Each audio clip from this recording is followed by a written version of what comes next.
ஜன்னலோரம் உட்கார்ந்திருந்தேன். அது மாடிப்படி ஜன்னல். ஜன்னல் வழியாக பார்த்தேன். என் மனசு என்னமோ கனத்து போயிருந்தது. என்ன சாதிச்சோம், என்ன வாழ்ந்தோம், என்ன கீச்சோம், எப்படி இப்படியெல்லாம் நம்ம பெற்றோர்கள் புகழ்ந்து பாராட்டின்னு இருந்தா ஊசி போட்ட பலூன் போல் யாரும் புகழத்துக்கு இல்லாத ஊசி குத்து வார்த்தைகள்லாம் ஊசி போய் உட்காந்துருக்கு.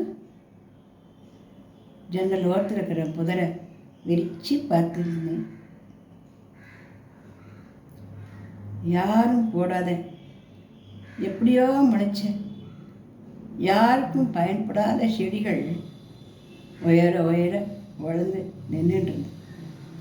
பாதி வறண்ட செடிகள், மீதி செடிகள் நேற்று பெஞ்ச மழையை இலைகளை தாங்கிட்டு அழகு பார்த்துட்டு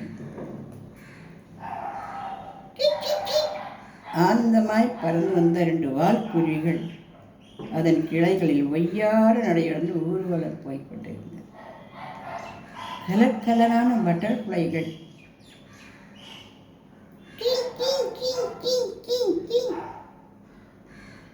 என்று சவுண்டு. 2 நாய்கள் எங்கிருந்தோ வந்து இன்பம் கண்டு கொண்டிருந்தது. வாலை தூக்கியபடி அணில்கள் பக்கத்தில் இருந்த தென்னை மரத்தில் இருந்த புதர்களில் தாவி பப்பாளிக்காயை குறித்து கொண்டிருந்தது. ஒரு காகம் அதன் அருகில் வந்து குச்சலம் விசாரித்துக் கொண்டிருந்தது. யாரோ சாலையில் போகிற ஒருவர் அவசர சிறுநீர் கழிப்பதற்காக திரும்பி நின்று கொண்டு முட்ட முழித்தபடி யாரும் இல்லை என்று சந்தேகம் தீர்த்து கொண்டு சிறுநீர் கழித்து கொண்டிருந்தார். அந்த முதலில் குப்பமே நீ தேய்ச்சி குளிச்சா தோல் நோய் போமா.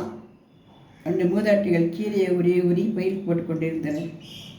பறந்து வந்த புறா கூட்டம் தரையில் தோண்டி நோண்டி குத்தி எதையோ தின்று வயிற்றை நிரப்பிக்கொண்டு ஆனந்தமாக பறந்து சென்றார். இந்த புதர் உண்மையில் புதர் இல்லை, யாரோ வீடு காட்ட வாங்கி போட்ட பிளாட்டு. இன்னும் பணம் சேர்க்கல போல இருக்குது. அதனால அது வீடாக கட்டலை, ஒரு புதராக கிடக்கிறது. உயிரினங்களுக்கு வாழறதுக்கு இது ஒரு வழியாக அமைஞ்சு போச்சு. பற்றியா, இது தற்காலிக சுகம்தான் அதுகளுக்கும் தெரியும். இந்த பிரம்மாண்டமாக ஒரு வீடை கட்டிட்டான்னா இத்தனைக்கும் இவைகளெல்லாம் எங்கேயாவது பறந்து தான் போகும். ஆனால் அவைகளுக்கு மனசு இல்லையே, யோசிக்கலாம் தெரியாது.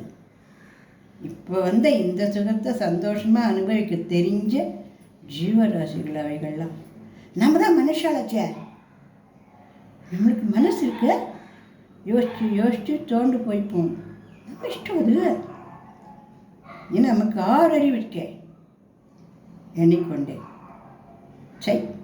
யாருக்காக எதுக்காகவும் வாழ வேண்டாம், யாரையும் புகழ்ந்து பேச வேண்டாம், யாருக்கு ஊசி குத்துற வார்த்தையை நமக்கு காதில் ஏற வேண்டாம். நம்ம மனசை சோர்வு இல்லாமல் சந்தோஷமாக வச்சுட்டு மகிழ்ச்சியாக வாழணும். அதுதான் ஒரு மனுஷியாக பிறந்தவளுடைய கடமையில் என்று எனக்கு எங்கே இருந்தோ ஞானோதயம் ஏற்பட்டது. மேகங்கள் கலைஞ்சி ஜோன்னு மழை பெய்ய ஆரம்பிச்சது. என்னோடய சோகங்கள் கலைஞ்சி மனசில் சில்லுன்னு ஒரு உணர்வு ஏற்பட்டது. நான் 6 அறிவு படைத்த மனுஷன், நான் எதுக்கோசரம் சோகப்படணும்? உல்லாசமாய் என்று வெற்றி நடை போட்டேன். இந்த சிறுகதை பிடிச்சிருந்தா லைக் பண்ணுங்க, ஷேர் பண்ணுங்க, சப்ஸ்கிரைப் கொடுங்க.